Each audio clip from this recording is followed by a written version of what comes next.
हरिः ओम श्री गुरुभ्यो नमः। ओम वक्रतुंड महाकाय सूर्यकोटि समप्रभा निर्विघ्नं कुरु मे देव सर्वकार्येषु सर्वदा।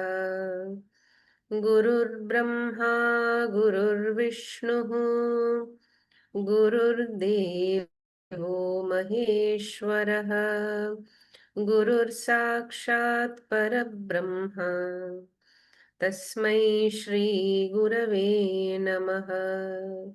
तस्मै श्री गुरवे नमः। ओम Namaste friends. A very warm welcome to the seventh session of Drik, Drishya, Viveka. We are now in the middle of this very beautiful text where we're essentially learning to differentiate between the seer and the seen.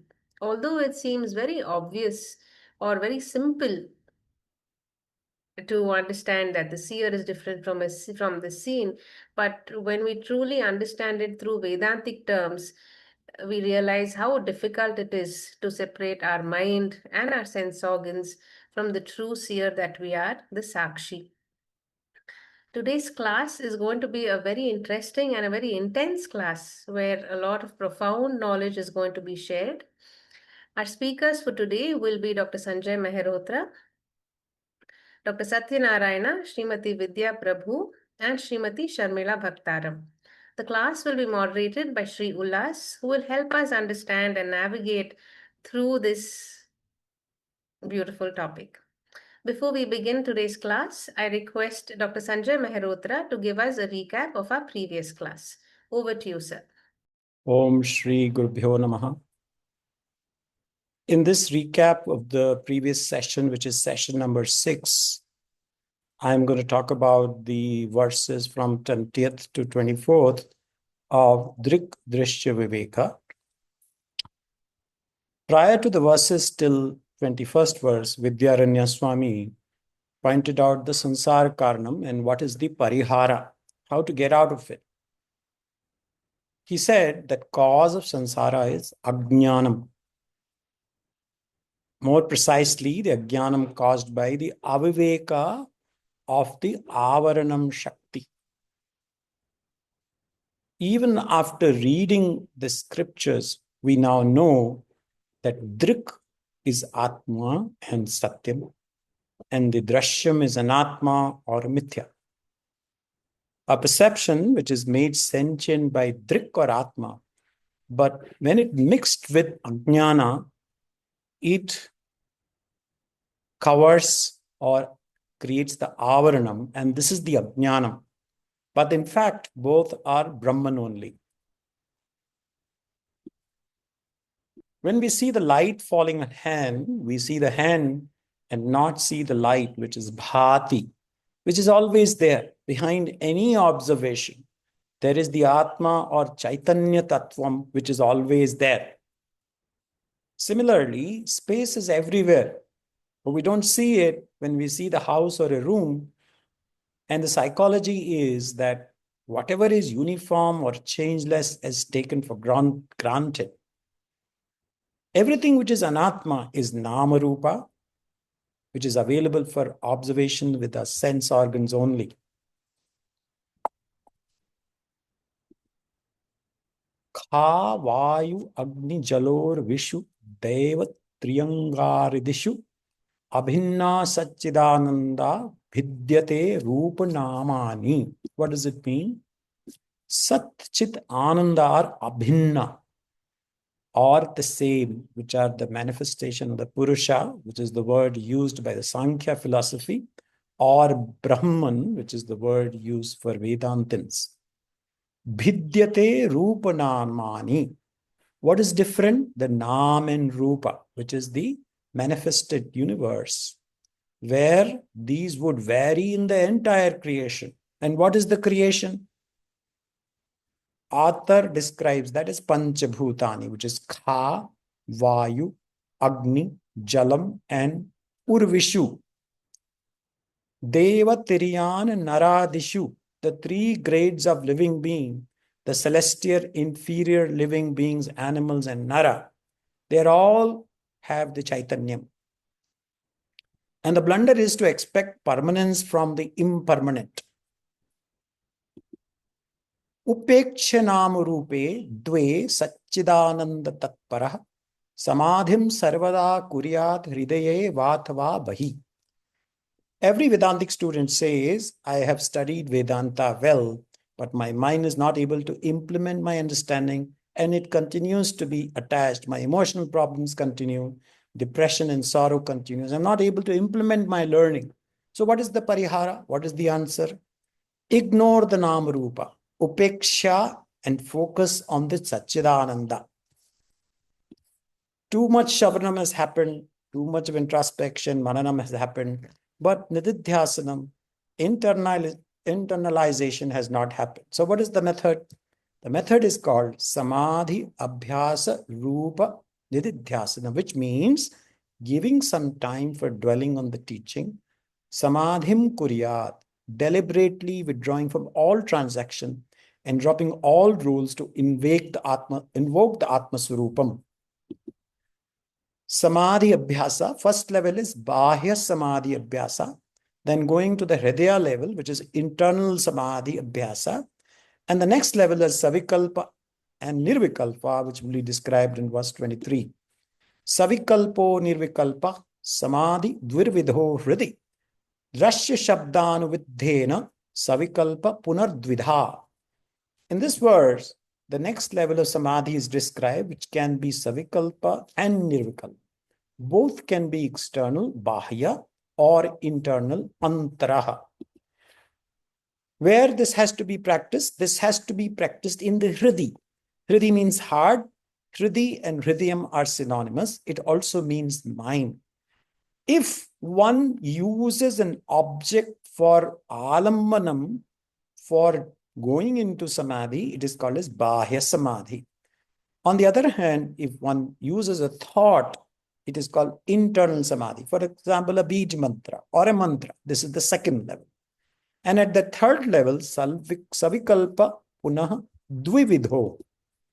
And I have given the light and hand example. Savikalpa uses a support or an object which can be either external or internal.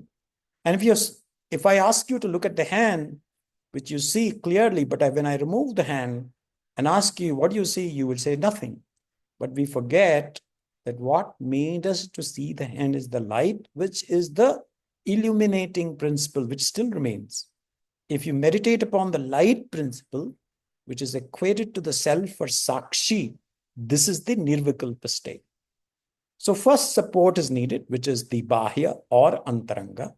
And then you drop the support and dwell on the Satchidananda. In the 24th verse, author is going to talk about these separately. Kamadhyagashchittaga drashyastakshaktas chaktvena chetanam dhyaye drishyani vidhyoyam samadhi savikalpaha. From this word onwards, the author is going to talk about the practice of samadhi. This verse is dealing with antara anuviddha savikalpa samadhi, paying attention to the Sakshi principle, or the light principle, the illuminator of the thought as they arise in mind. Kama, Krodha, Lobha, Moha, Adi, Kamadhya. These are various thoughts which exist in the mind. Thoughts and Chetanam are very close to each other and very difficult to differentiate. But when you remove the thought or do the nirodhas of these thoughts, which is called as vritti nirodha, also described by Patanjali as yogascha chitti vritti nirodha, when one dhyaye focuses on the Sakshi Chaitanyam, Sakshi thought, Sakshayakara vritti, this process is called as Drashyanu Savikalpa Samadhi, and this becomes the Savikalpa Samadhi. In today's class, from verse 25th onward, the author is entering the second form of meditation, which is Antara, Shabda Anuviddha Savikalpa Samadhi, which we will see today. Hari Om. Thank you very much. Thank you, Dr. Sanjay. That was a great recap of the last class. Now let's get into today's class. Om Sadashiva Samarambham Shankaracharya Madhyamam Asmadacharya Paryantam Vande Guru Paramparam. Om.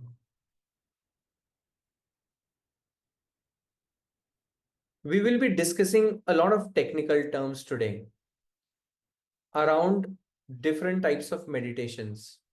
What we are trying to talk about is nididhyasanam, which is assimilation of knowledge.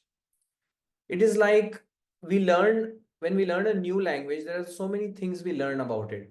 For example, we would start learning with the words, we might start learning the constructs, the grammar of it.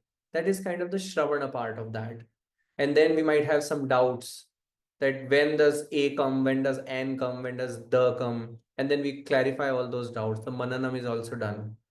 But if we understand all the grammar, if we understand everything, but still if we don't use the language, one, it is of no use to us. Second, we will never actually learn the language. So to actually make sense of something, we need to practice it. We need to assimilate that knowledge. We need to stir that sugar in the coffee to make sure that the coffee is actually sweetened. So that is what we are trying to achieve here today, is how do we do that nididhyasanam? Now that we have learned a lot of things, how do we actually put it in our lives so that we can actually see that this world, this Sakshi, all those differences that there are, what is causing my suffering and all those things, so that ultimately I can get to my final destination, or the journey is the destination here. So again, now getting into the class itself, what the overall thing that we are talking about here is like from verse, I think 22 to 30 onwards, we are discussing what are the different types of samadhis that there are. Samadhi means what? Dhi is intellect, and sam means that I am in equanimity. So when my intellect is in equanimity state, that's when I am in samadhi. That my sakshi awareness is there. So there are 6 types of samadhis that we have, that we'll be seeing. I think some of the context we already have. Some of the speakers will talk about, and then later on we have a quiz also in which most of the things will get even more clarified. So there are 2 types. One is internal and then one is external. All internal things are dealt with my consciousness part of the Satchidananda that we talk about. So that is the internal and external. Then there is another thing called savikalpa, and then there is nirvikalpa. In both antara and bahya, there is savikalpa samadhi and nirvikalpa samadhi. We'll see what's the difference there. And then in the savikalpa also, we have seen that there are 2 things. One is using the drishya. Drishya both in antara and bahya is there. In antara, the drishya is the thought, because internal in my mind, all those things are moving around as thoughts. Everything is a thought. Everything is a vritti. Whatever happens outside ultimately goes on inside me as a vritti, as a thought. So that is the drishya going on. And then there is shabda.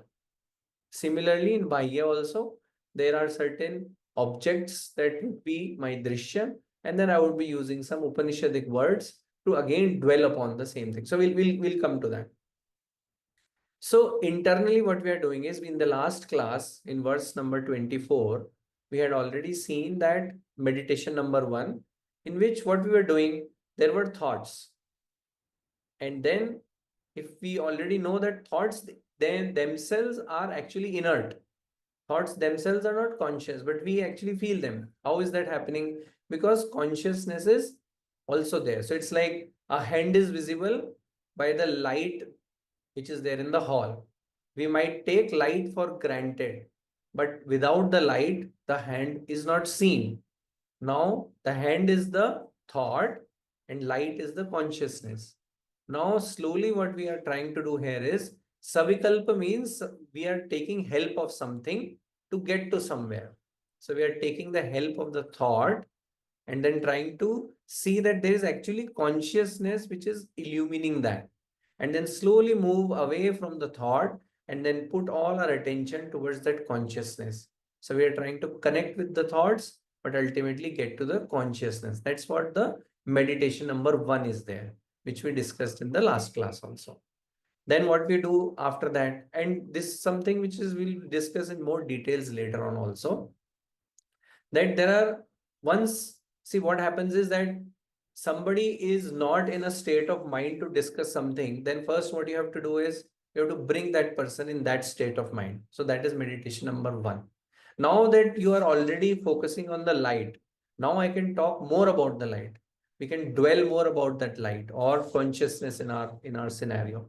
That, and there are so many words in the Upanishads being used to dwell upon that consciousness, that it is asanga, that it is nitya, that it is dvaita, that it is non-dual basically, dvaita varjita. And so many words are there. Each word, if we take, then we can meditate upon that. So those type of meditations is the second level of that. Again, it is antara only. Internally, I am going through those features. Atma is featureless, but for our meditation, for our journey, we need to consider it that way. So those are the features which we need to dwell upon, and that is another type of meditation. And then the major shift that we have to do is that we try to understand that this Sakshi is something, that there is something which is observing these thoughts. There is something which is lending sentiency to these thoughts. So that Sakshi is not a separate thing. It's not an other entity. We have to come to the understanding that I am that Sakshi.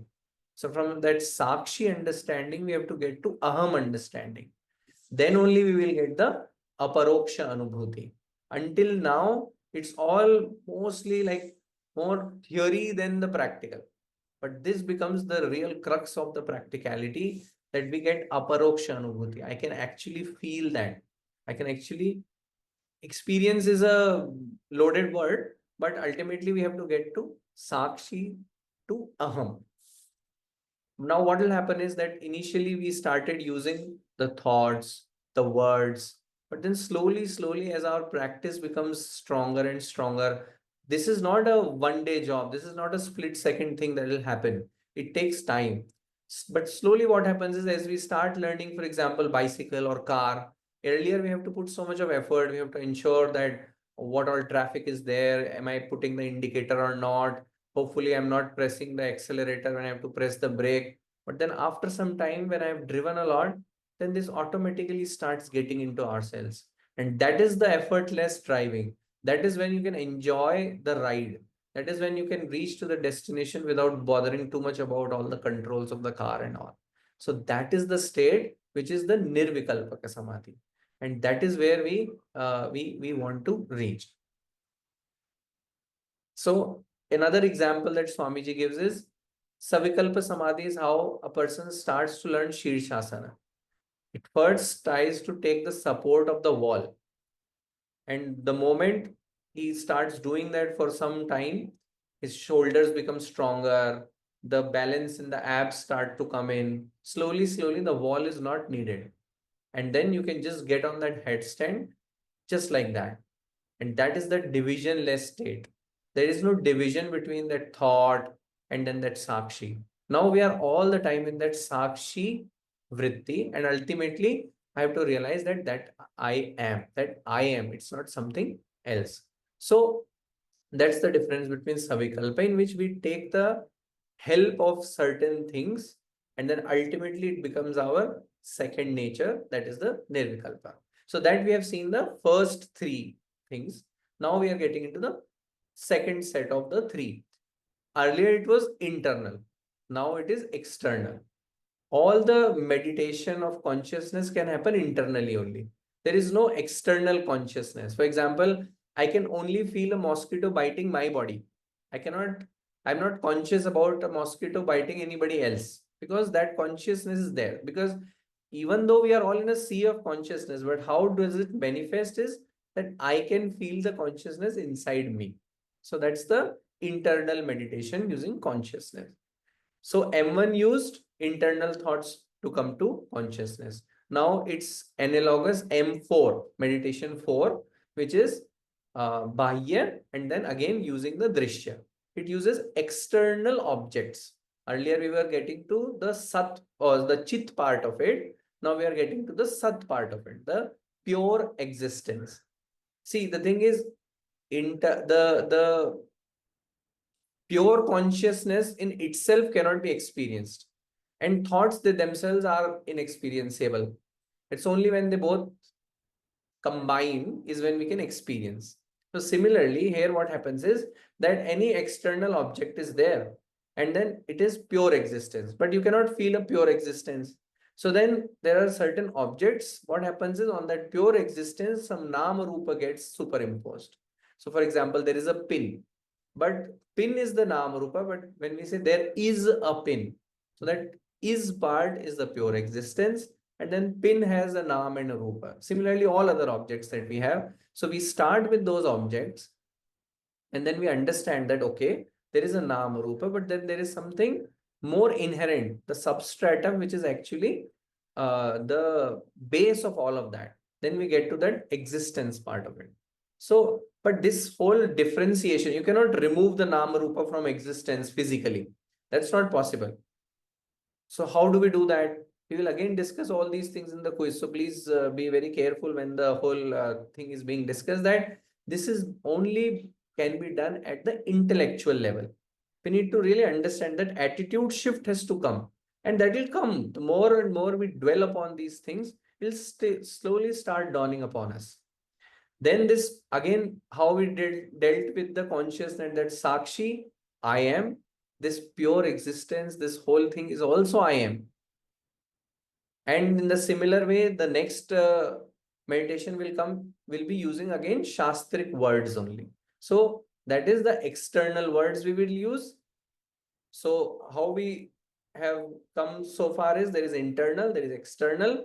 Internally, we focus on the consciousness part, then we focus on the existence part through externally, and then ultimately we get to the bliss, and that's how the Satchidananda will get manifested. So let us go into each of these verses in more detail, and there will be quite a bit of repetition because this is a technically strong thing. So it is better we hear over and over, and so that it really gets into our consciousness. So I'll invite Vidyaji to take the next two verses. Vidyaji, please. Shri Gurubhyo Namaha. We have entered the practical part of the spiritual pursuit. For the Vedantic seekers, after Shravanam and Mananam, Swamy Vidyaranya talks about the internalization of the teaching, which can happen only through Samadhi Abhyasa, Nididhyasanam, or Vedantic meditation, which is dwelling upon the teaching intently. After arriving at the Chaitanyam, we are entering the second form of meditation, Antaraha Shabda Anuvidha Savikalpa Samadhi, which is the essence of this 25th verse. Coming to the verse, Asangaha Satchidanandaha Swaprabha Dvaita Varjitaha Asmiti Shabda Viddoyam Samadhihi Savikalpakaha. After arriving at the Chaitanyam, one has to dwell on the various features of the Chaitanyam, which will lead to the final feature, being that Chaitanyam I am. Here, Swami Paramarthananda says we have a huge departmental store called the Upanishad, from which we can gather any number of features. Since we use the Upanishadic words to dwell on Sakshi, it is called Shabda Anuvidha Savikalpa Samadhi. Now coming to the verse, Swami Vidyaranya says, Asangaha. Asangaha hi ayam purushaha. This powerful word occurs in Swayam Jyoti Brahmanam of Brahadaranyaka Upanishad, meaning one does not have any relationship with anything in creation. So, I and mine are all delusions, not ordinary delusions, but sorrow-causing delusions. So, taking the help of this Upanishadic word, become a sannyasi mentally. Now we come to the next word, Satchidananda Rupaha. Sat means pure existence. So I am all pervading existence. Then Chit, I am pure Chaitanya Rupaha. I am all pervading consciousness. And next word is Anandaha. This is very important. Running after Ananda outside is one of the forms of samsara.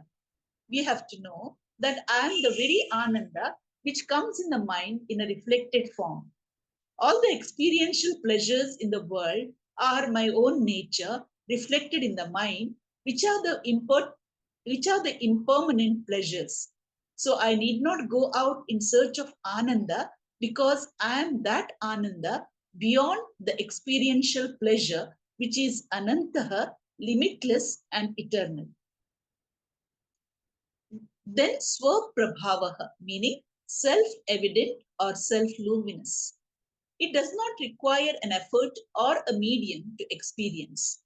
Here, the example of a light holds good. To experience the light in this room, do we have to turn our head to any side? No, it is everywhere. Similarly, we are experiencing Chaitanyam in Jagrat Avastha, Swapna Avastha, and Sushupti Avastha. We need not go anywhere to experience Chaitanyam. So I am Swaprabhavaha.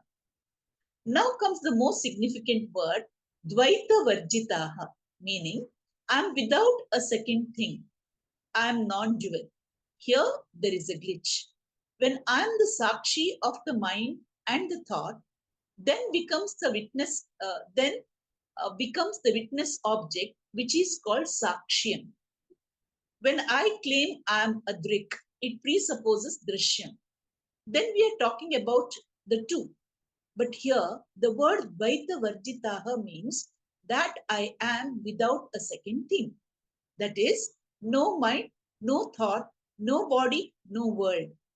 This can be assimilated only if we remember that the experienced Drishyam is a mithya. Gauda Padacharya time and again tells in Mandukya Karika in the Vaipatya Prakaranam that experience is never the proof of reality. Let us replace Sakshi by Aham. Then Aham Satyam Jagan Mithya. When the world is reduced to Mithya, it is as good as non-existent. Only in Dvaitam, we have all kinds of fear. Next is Asmi in the second line, meaning I am. That is, I am all these.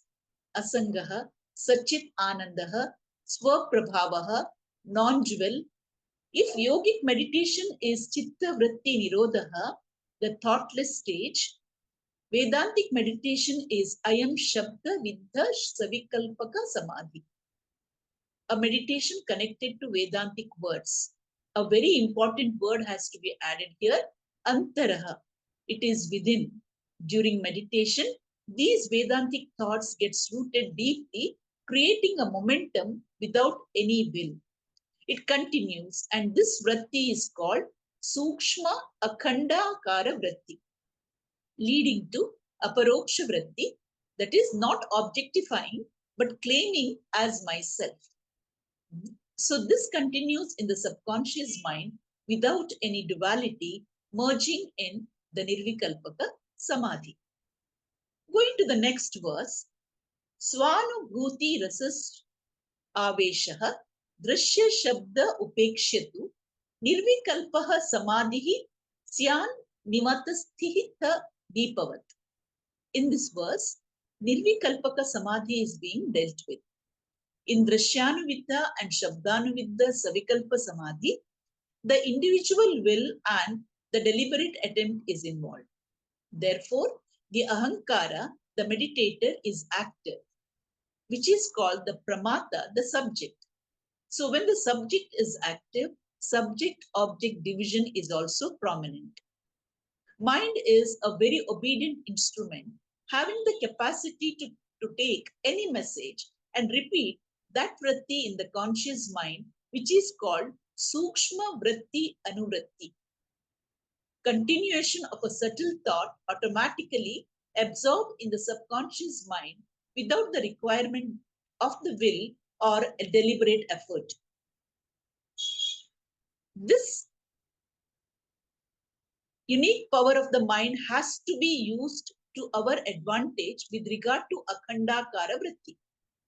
When this subconscious mind takes over this meditation, this Sakshi Vritti Avritti Ahankara gets absorbed and Jnana Vritti will continue as in deep sleep state. Without Triputi, the subject-object division. Now coming to the verse, Swa Anubhuti Rasa Avesha. Rasaha means interest or aptitude of the mind. Aveshaha means possession. Swa means myself. The Sakshi Anubhuti means awareness.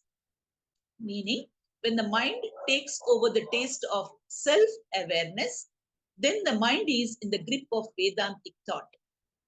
Drishya Shabda Upekshya. We already know what is Drishya and Shabda. Upekshya means does not require both the thought and the word to get into Brahmakara Vritti, continuing in self-awareness in the form of Aham Shuddhosmi, Buddhosmi, Muktosmi. Akhandakara Vritti continues without the Triputi, the subject-object division, without the Ahankara. Such a condition is called Nirvikalpaka Samadhi Syat. The word Vikalpaha means division in the form of Pramata, Pramanam and Prameyam. Nirvikalpaka means divisionless state of the mind, exactly similar to Sushupti. Thought continues without my awareness. This undistracted thought flow is compared to Nimatas Sthiti Deepaha, a flame of light in an enclosure that does not flicker. Next slide, please. The mind is undistracted, being steadily in Sakshi Chaitanyam state. In the first chapter of Panchadashi, Swamy Vidyaranya brings in this concept of an unflickering lamp for an undivided devotion. Lord Krishna also talks about this Nirvikalpaka Samadhi in the 6th chapter of Bhagavad Gita. Yatha Deepo Nimatasto Nengati Sopamam Sprita Yogino Yatha Chittasya Yunjato Yogamam Atmanaha. Just as a light does not flicker in a windless place, such is stated to be the picture of a disciplined mind of the yogi practicing meditation on Brahman. In Panchadashi, Swamy Vidyaranya adds a note that in Nirvikalpaka Samadhi, a person is not even aware that he is entertaining Aham Brahma Asmi Vritti because here the will is resolved, effort is not there, and there is no Triputi. Swamy Vidyaranya draws a clear distinction between Samadhi and Nirvikalpaka Samadhi. Thoughtless Samadhi is Andha Samadhi, as Vedanta does not value the thoughtless state, whereas Nirvikalpaka Samadhi is a Jnana Samadhi with Akhandakara Vritti Anuvritti state. After waking up from the deep sleep, we are able to recollect the experience of the non-experience. Similarly, the continuation of the thought flow in Nirvikalpaka Samadhi is not known at the time of Samadhi, but it is inferred from the recollection later. That means thoughts are there in the subconscious mind in subtle form. Here, the first 3 Samadhis are over in this verse. In all these three forms of internal meditation, the attention is on the Sakshi Chaitanyam, which is obtained in the mind. Thank you. Shri Guru Pyo Namah. Thank you, Vidyaji, for such a nice explanation. As we again see here that she talked about that mind has such an unusual ability and we need to make full use of that. And what is that ability? Like, for example, when we keep doing something over and over for so long, then it automatically becomes our second nature, as I spoke earlier also. So here what we need to do is we need to keep on doing these type of meditations, these sadhanas with an undistracted mind. We have so many distractions going on, but we need to see how we can reduce the wind earlier for that small lamp so that it remains there. And then slowly and slowly, the flame will become stronger and stronger, that even the distractions later on will not be able to bother us. But in the beginning, we have to like fence that small sapling to make sure there is no distraction. And then we keep on doing this practice. And then over time, it will become very nirvikalpa state. And again, nirvikalpa is not, at least in Vedantic sense of the word, it is not thoughtlessness. Sometimes we confuse it that way. And as Vidyaji said, that once we have done a deep sleep, only in the deep sleep we are not aware, but afterwards we always say that, oh, it was a great sleep. But there the awareness is not there. But here, once the nirvikalpa samadhi is there, again in that state it might seem like that there are no thoughts, but afterwards, once the meditation or that samadhi is over, we will know that, okay, I was all the time in that aham brahmasmi vritti, that thought, that feeling, that state, and that is where we need to get there. So now we have done with the inner. Now let's get to the outer, and I would like to request Dr. Satya to take it from here. Thank you. Shri Gurubhyo Namaha. So verse 27 goes like this. Pridhiva bahya desepi yasmin kasmincha vastuni samadhir adhya sanmatran nama rupa pratikritaha. Going by the word meaning, Ridhiva, as one practices within the mind, like the internal samadhi, Bahya desepi, in the external world also, yasmin kasmincha vastuni, can take any object, samadhir adhya, like first samadhi, sanmatrat, from pure existence, nama rupa pratikritihi, the name and form should be separated. So what does that mean?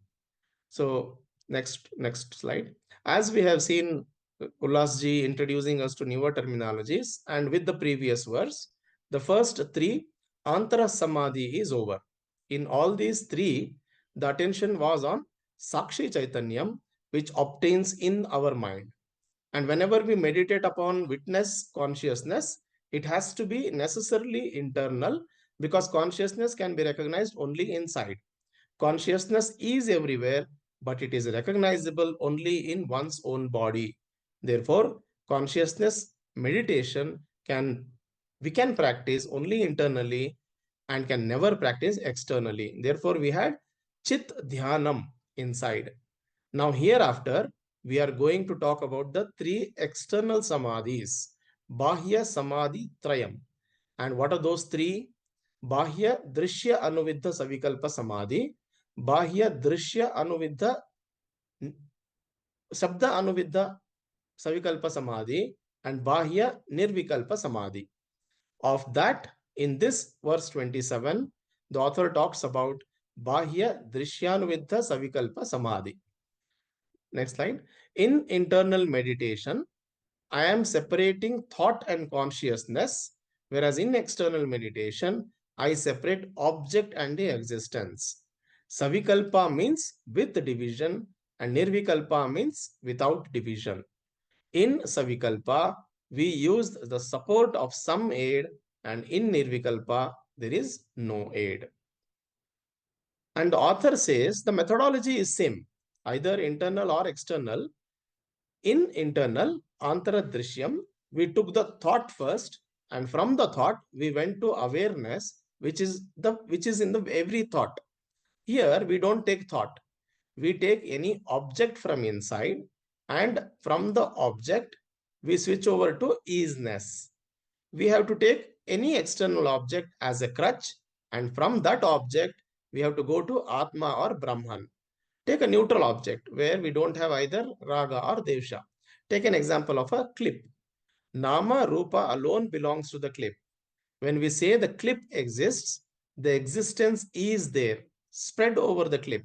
So, when we shift the attention from the clipness to easiness, we have to come to Drishya Anuvidya. We cannot switch over to consciousness because consciousness in the clip is not manifest, but existence is very much available. We say it is inert because consciousness is unmanifest, but we say it exists. That means existence is manifest in the clip. And when we shift our existence, it is Drishya Anuvidya Savikalpa Samadhi. So separate Nama Rupa from existence or vice versa. We cannot do that, just as we cannot scratch the light off the mic.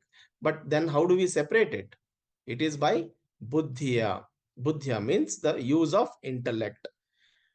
You know, light is not a part, product, or property of the mic. Similarly, existence is not part, property, or product of the clip. Next slide. It is like example. Swamiji gives an example. It is like watching a movie on the screen. Hero comes, heroine comes, there is a fight, there is a dialogue. We slowly glide to the situation, to the hero, heroine, their tragedies. We also start crying at times. While watching an entire movie, separate the hero from the screen. Try to, it is tough. Try to concentrate on the screen rather than the hero. If there is a frightening movie or ghost, try to watch the movie all the time, remembering that the ghost is only a shadow. The thing is the screen only. Intellectual separation of existence is called the first meditation. And what is the advantage of this meditation? You need not close your eyes. It is open-eyed meditation. In life, what is screen? Sat existence is the screen. All the comedies, tragedies of life, according to Vedanta, is nothing but a shadow movie. This is very difficult, especially when we have problems. In the next verse 28, let us see about Bahya Shabda Anuvidya Savikalpa Samadhi. Hari Om. Thank you, Dr. Satya. It was wonderful explanation about the first Bahya meditation. And many times, many people have issues with closing the eyes for so much time. So we have a great thing here that it's an open eye meditation. And it was also told that yasmin kasminscha, any object we can take to do this. So there is no dearth of that also, that I am not in possession of this or that, or I am here, I am there. Anywhere we can do this type of analysis. But the important thing is that we should not have too much rag or dvesh around that object, because otherwise then our we'll go in a different tangent altogether. So we should use a movie to just understand that there is a different screen and then there is things playing on that. Don't start taking the movie for the object of meditation, then we'll get into a whole different scenario. So we'll take something very neutral, like Dr. Satya said, a pin or a plate, and then we can always see that, okay, there is an isness and then there is a Nama Rupa. And then isness is the basic thing. We need to get to that. So there, earlier we were looking at Chin Matra, which is the Chit part. Now here we are looking San Matra, the Sat part. So we need to get there. So let's listen to Sharmila ji, who will talk about the next meditation. Sharmila ji, please. Shri Gurubhyo Namaha, verse 28. So from the 24th verse, we have been studying the sixfold samadhis. As we can see in this chart, the first three are internal and the last three are external. This verse describes the second type of external samadhi, which is called Bahya Shabda Anuvidya Savikalpa Samadhi. So what is this Vedantic meditation or samadhi? Nididhyasana or samadhi is not thoughtlessness as many people think, but it is a deliberate focus on chit-centered thought or sat-centered object. Swami Paramatmananda ji comments that this is the only Vedantic text, Drik, Drishya, Viveka, which gives this very interesting and unique approach to Nididhyasanam with this type of classification, that is Antara and Bahya, Savikalpa and Nirvikalpa, Drishya and Shabda. It is an eye-oriented meditation. The verse goes like this. Akandaikara samvastu sachidananda lakshanam itya vichina chinteyam samadhir madhyamo bhavet. So Akanda is indivisible. Ekarasam is partless. Vastu is pure existence. Sachidananda Lakshanam is existence, consciousness, and bliss. Here, Vidyaranya Swami is emphasizing the indivisibility of Sat Chit Ananda or Atma by using the word Akanda. The meditator focuses on the indivisible, partless, pure existence, which is of the nature of Sat Chit Ananda.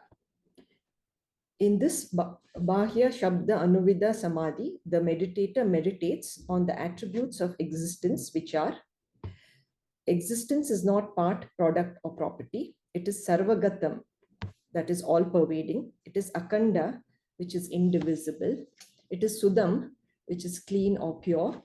It is Nitya, which is eternal. It is asanga, which is unattached. So the second half of the verse goes like this.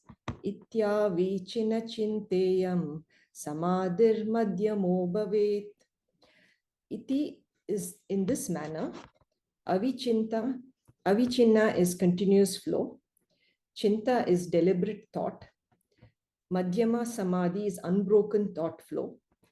The meditator has a continuous and unbroken thought flow on the attributes of existence.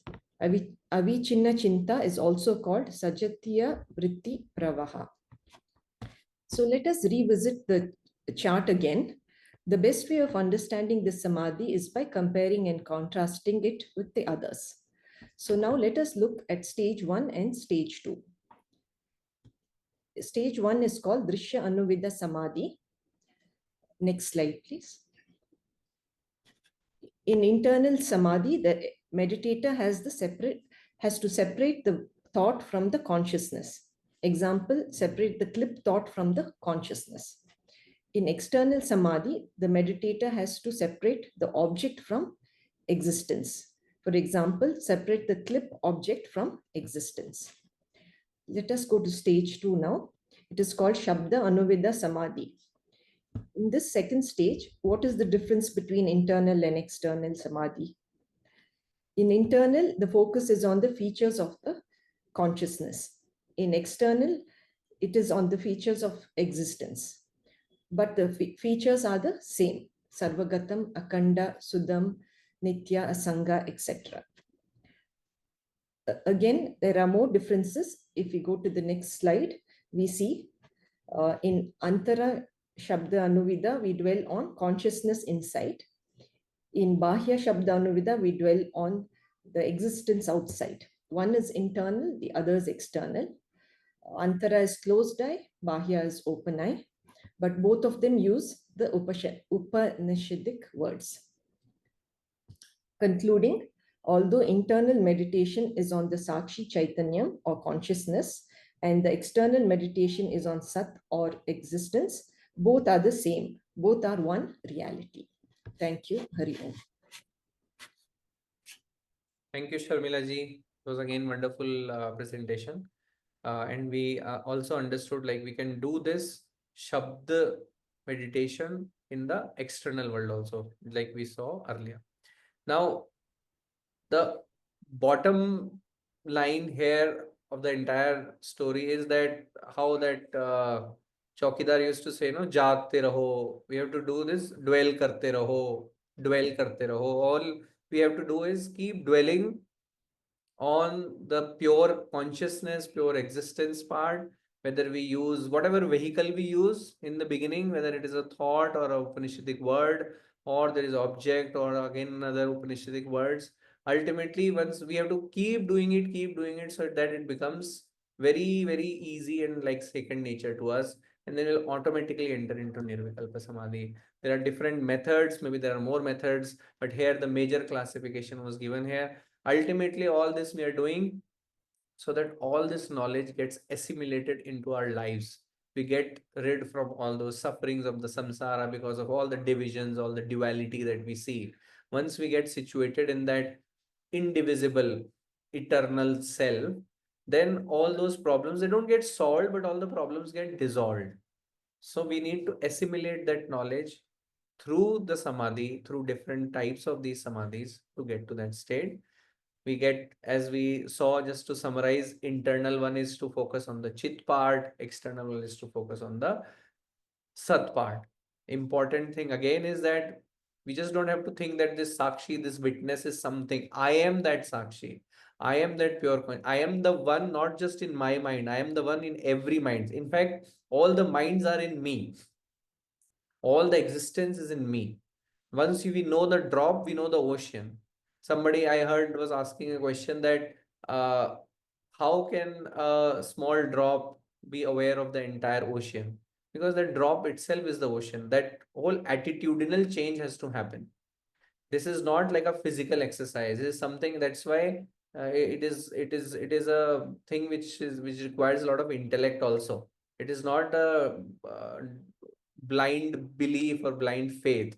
You have to keep doing these exercises and then the sadhana, and then we'll automatically reach there. So thoughtlessness is not the aim. That vritti of aham brahmasmi will keep on going, and then we'll reach a nirvikalpa stage. And then after that thing is over, then we'll be, oh wow, that was such a bliss. So main thing is dwell upon that I, the screen on which the entire movie is playing. Thank you. Hari Om. Now let's get into a quiz. Dr. Anupama, if you could please guide us through the quiz. Thank you, sir. Shri Gurubhyo Namaha. Based on what we have studied today, a quick revision through a few questions. So, we have heard about Antara Drishya Anuvidya Savikalpa Samadhi. What are the steps or the process of getting to the Sakshi through this method? Taking the clue from this verse, Kamadhyaya Chittagaha Drishyat Tat Sakshitvena Chetanam Dhyayet. That means every vritti experienced is made sentient by Sakshi Tattvam. Every Vishesha Jnanam is possible because of Samanya Jnanam. Next slide, please. Taking the example of the experience of an object. Suppose we see an ornament made of gold. We get the experience of that gold ornament in our minds as knowledge. Now, this knowledge has two aspects. Primarily, the Vishesha Jnanam of that ornament, which can further generate Raga, Dvesha, Kama, etc. And the second, the enabling Samanya Jnanam, which is the Sakshi Tattvam.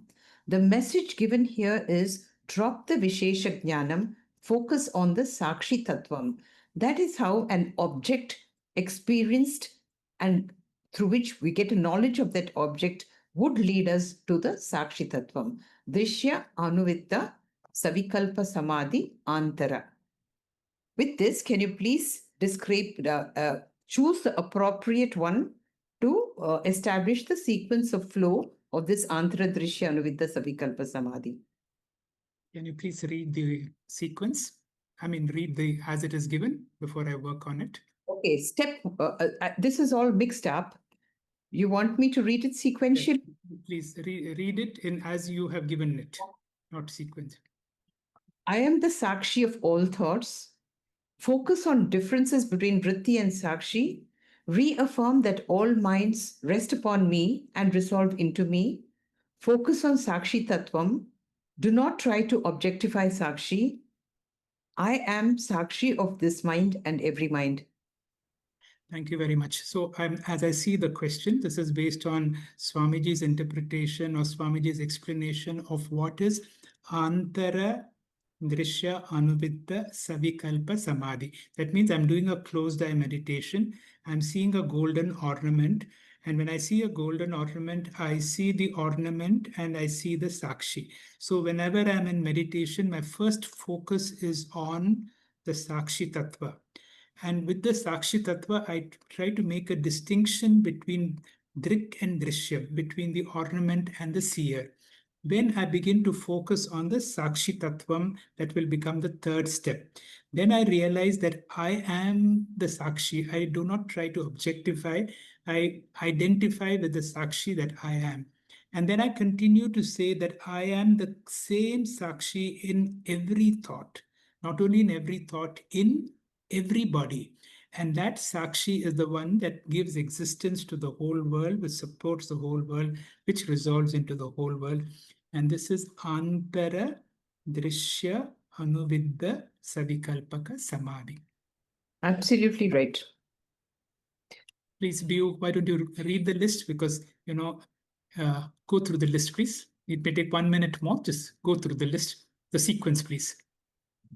Step 1 is focus on Sakshi Tattvam, because that is the aim of the meditation. Second, differentiate between the Samanya and Vishesha Jnanam. Which aspect is Vritti, which aspect is Sakshi? And never try to objectify the Sakshi. Instead, identify with it and say, I am that Sakshi. With this knowledge, it becomes easier to say, I am the Sakshi, not only of this mind, but every mind. Kshetrajnam chapi mam vidhi sarva kshetreshu bharata. And finally, the Mandukya stage, all minds rest upon me and resolve into me. Mayi eva sakalam jatam, mayi sarvam pratishtitam. So in both Antara Drishya Anuvitta and Shabda Anuvitta Savikalpa Samadhis, there is a Triputi. What aspect of the Triputi is Pramata, Pramana, and Prameyam? All right. Now we are doing an internal meditation. An internal meditation is Drishya Anuvidya or Shabda Anuvidya.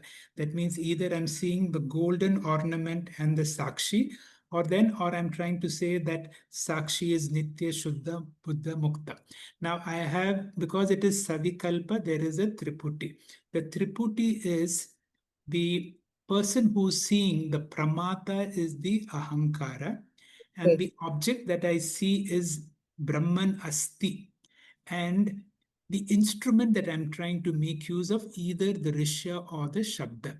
That means this is a wonderful way that I can use Vedantic thoughts or any thought that comes into my mind. I make use of them to move on to that Brahman exists. That's right. Please explain.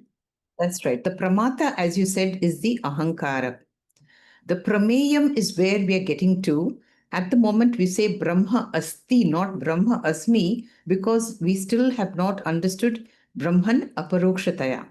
And the crutch that we are using is either the Drishya or Shabda, which becomes the Pramanam. Next, Nirvikalpa Samadhi is, choose the best answer, consistent and deliberate entertainment of Aham Brahma Asmi thoughts, absolute stillness of the mind, the result of intense willpower, involuntary resonance of voluntary thoughts from the conscious to the subconscious mind, Sukshma Vrittis becoming Sthula Vrittis, or all of the above. Okay, Nirvikalpaka Samadhi is a state that happens where there is no effort at all. So the first thing, consistent and deliberate entertainment of Aham Brahmasmi is wrong.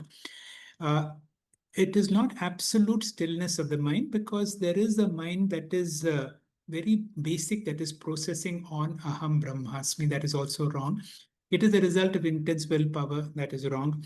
Involuntary resonance of voluntary thoughts coming from the conscious to the subconscious seems to be the right answer. Sukshma Vritti becoming Sthula Vritti is wrong. All of the above is wrong. So the answer would be number 4. That's right, sir. Please explain again. Yes, as you said, there is nothing deliberate about Nirvikalpa. It's an involuntary process. There is no stillness of the mind. There is no mind in the first place. There is no Ahankara. There is no willpower again, because there is no Ahankara. And it is Sthula Vrittis becoming Sukshma, not the other way around. Therefore, the correct answer is involuntary. It is a resonance. It's something that happens without doing anything. The percolation of thoughts from the conscious to the subconscious mind. So in Nirvikalpaka Samadhi, as we just said, Sthula Vrittis resonate as Sukshma Vritti Anuvritti in the subconscious mind. Now, what is the difference between the Sthula Vrittis and the Sukshma Vrittis? All right. So essentially, we are saying what is the difference between Sthula Vritti and Sukshma Vritti? In Sthula Vritti, that means in any form of Savikalpa Samadhi, there is an effort involved, whereas in Sukshma Vritti, there is no effort involved, it happens. So one is there is effort involved, one there is no effort involved. One which there is an active role of the Triputi, and where there is Dvaita, the other is an Advaita state, where there is one is consciously done, the other is automatically happening. So please explain. Okay, as you just said, the Sthula Vrittis are voluntary, Sukshma involuntary. Sthulas belong to the conscious mind and these to the subconscious. Ahankara in Sthula is functional, whereas it's dormant in Sukshma Vrittis. There is Triputi and therefore duality, whereas in Sukshma there is no Triputi, no duality. Sthula vritti, it happens with the awareness of body-mind complex, whereas in Sukshma, there is no awareness. Therefore, it is Nirvikalpaka Samadhi.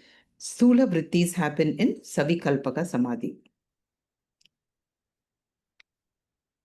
So, as we have now understood something, we know that Ahankara is dormant in both Shushukti and Nirvikalpaka Samadhi.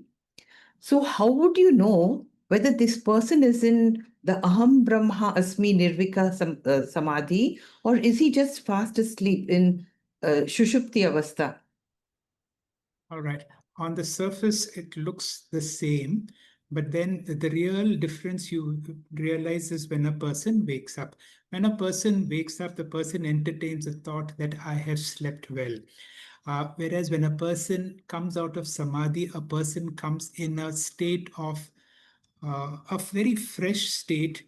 Of course, when a person comes out of sleep, also may be fresh. But then here is a state when he knows that he has dwelled on that experience of I am Brahman. Absolutely right. There's nothing more to say except I could read what I have just.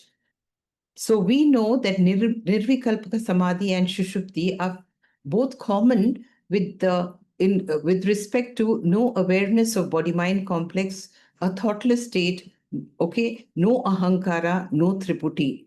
But in Nirvikalpaka Samadhi, the Aham Brahma Asmi vritti continues. Therefore, it is a kind of Jnana Samadhi and not an Andha Samadhi.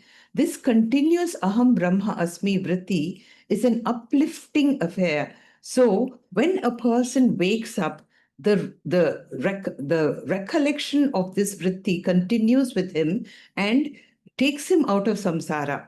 It transforms him from a samsaric person to an evolved person. Next slide, please. In contrast, on waking up from Shushupti, we are aware of not experiencing anything. This is also an avidya vritti registered in the Karana Sharira, but there is no evolution in a person's personality. The Brahma Vasanas don't come here. Whereas in Nirvikalpaka Samadhis, Brahma Vasanas displace the Samsara Vasanas. In sleep, Samsara Vasanas continue like before. Okay, so now we know something about Nirvikalpaka Samadhi. So how long should we practice Nidithyasanam as Drishya or Shabda Anuviddha Savikalpa Samadhi to get into Nirvikalpa Samadhi? What would the duration of time be approximately? All right. Nirvikalpaka Samadhi is extremely difficult to get. It happens only for people who have the grace to get it. But remember, more importantly, you have to be persistent. It is Nirantaram all the time. Keep on trying various forms of meditation. And then through the blessings, it happens. Yes, the word is Nirantara. From Atma Bodha, Evam Nirantara Nirantarabhyasta Brahma Eva Aham Iti Vasana. So, Nidithyasanam changes vasanas. The transformation of personality, Brahma Vasana, enters the subconscious mind and displaces samsara. So, we have to generate this momentum. The Sukshma, Akhanda, Akara Vrittis should be generated in the subconscious mind, and that nirantara, the effort, the not effort, the condition should be sustained. It should be sahaja. So Nirvikalpaka Samadhi is facilitated by which of these? Rasa, or aptitude for self-awareness, a consistent deliberate entertainment of Aham Brahma Asmi, Sthula Vrittis, the ability to convert Shabda and Drishya Vrittis into Aparoksha Vrittis, the resolution of Ahankara, suitable Purva Janma Samskaras, or all of the above. As I already said, Nirvikalpa Samadhi requires a certain amount of effort. That means you should have an aptitude that looks right. You should consistently make an effort with Aham Brahmasmi thoughts. You should be able to convert Shabda or Drishya into, move from them to Aham Brahmasmi. And then the rest of these things with effort happen. That means the ahankara dissolves and you should be blessed by purva janma samskara. So the answer should be all of the above. That's right. That's right. So now the last part, this is what we heard from Dr. Satyanarayan. In Bahya Drishya Anuviddha Savikalpa Samadhi, from any object, as he said, Yasmin Kasmin Cha Vastuni, we have to separate the pure existence, Sanmatra, from Nama Rupa. Nama Rupa Pritak Krita. How do you separate that? First of all, I would like to first to remember this word, Yasmin Kasmin Cha Vastuni, a nice phrase to remember, because now we are doing what is called open eye meditation. Yasmin Kasmin, whatever, any vastu, any object that you see, ask in your mind, what is the vastava aspect and what is the mayika aspect? What is the real stuff in it and what is the nama rupa? I'm seeing a wall. There is the existence principle. Everything has got existence. Now, who gives it existence? The consciousness in me lends existence. So there is the vastavik aspect is the consciousness. The nama and rupa is the wall aspect. So mentally, one has to be trained enough to separate the nama rupa and to be able to identify the existence part in yasmin kasmin. That means here, there, up, down, wherever I see, including my own body, I need to be able to identify the vastavik, the substantial part, and give less importance to nama and rupa. Absolutely right. There's nothing to say. As you have just said, no, this is called the Vibhati Veda, the isness of the every object. As we have heard earlier, Brahma Sargayoho. See the Brahma Tattvam in everything in creation. So the isness is the Vastavam part. The Nama Rupa is the Mayikam part. Focus on the isness. Next. So how do we do it? Buddhyaha, intellectually. This is open-eyed meditation. So please describe two differences and two similarities between Antara and Bahya Shabda Anuviddha Savikalpa Samadhi. Shabda. Now they are using Vedantic words. So whether I'm closing my eyes or whether I'm keeping my eyes open, we are using Vedantic words, Nitya, Shuddha, Buddha, Mukta. That means this is the common aspect. But what are the differences? One is internal, one is the external. Internally, I'm meditating on the conscious aspect. Externally, I become aware of the existence of all these aspects. That's right. One is within, the other is outside. Closed eye, open eye. Focus on Chin Matra, focus on San Matra. Similarities are Shastric words. And of course, it is not a state of thoughtlessness, whether Antara or Bahya. If Antara Drishya Anuviddha Samadhi focuses on Chit and Bahya Drishya Anuviddha Samadhi focuses on Sat, is there Dvaitam? Dvaitam is seeming because consciousness within and existence outside are not two things apart. Consciousness lends existence. So Sat eva Chit, Chit eva Sat. In consciousness also, we make a distinction between what I see and who is seeing. That means the object Drishya, and one is Mithya, the other is Satya. And in the world outside, what is Vastavam, what is existent, and what is Mayikam. With the Mayikam part of it is Nama Rupa, which is Mithya. So therefore, both internally and externally, I have to resolve the Dvaita and to be able to see, even though I see existence outside and consciousness within, the one me has split myself into existence outside and consciousness within. That's right. Anytime we feel the Sat and Chit words are confusing us and creating Dvaitam, just call it Sakshi. Say, I, the Sakshi of every thought. So this is Akhanda Eka Akara Rasam Vastu Satchidananda Lakshanam. Sorry, the spelling is wrong. It's Lakshanam. So what is the difference between all the objects that we see? It is only Nama Rupa. Thank you. Thank you very much, Dr. Anupama ma'am and dear sir, for this a very educational quiz about what we just heard from our speakers today. Thank you, dear speakers, Dr. Sanjay, Dr. Vidya, Dr. Satyanarayana, and Srimati Sharmila, and of course, Ullas, for explaining these loaded verses to us in a way that we can understand. Of course, we have to watch this class again, meditate upon the ideas, meditate, being a pun on the word, and allow them to slowly reveal their knowledge to us. This is the greatness of our Vedantic scriptures. Thank you, dear viewers, for staying with us in this great spiritual journey. We will meet again in the 79th session of Gift, Gita for Inner Freedom and Transformation, where we on the 30th of June 2025. Friends, needless to mention, this knowledge is only made possible because of our gurus. We are eternally and profoundly and deeply grateful to them for helping us stay on this course of Shraddha and Bhakti in spite of all our daily chores. You are welcome to make a contribution to the Param Vedanta Guru Dakshina collected twice a year, once during Guru Purnima now and again during Gita Jayanti. It is entirely voluntary. Should you wish to donate, please do remember to fill up the Google form that is shared in all our WhatsApp groups and also in Telegram. The details are mentioned on your screen. Thank you very much for joining us again, and we will conclude with our Shanti Patha. Om Purnamada Purnamidam Purnat Purnamudachyate Purnasya Purnamadaya Purnameva Vashishyate. Om Shanti Shanti Shantihi.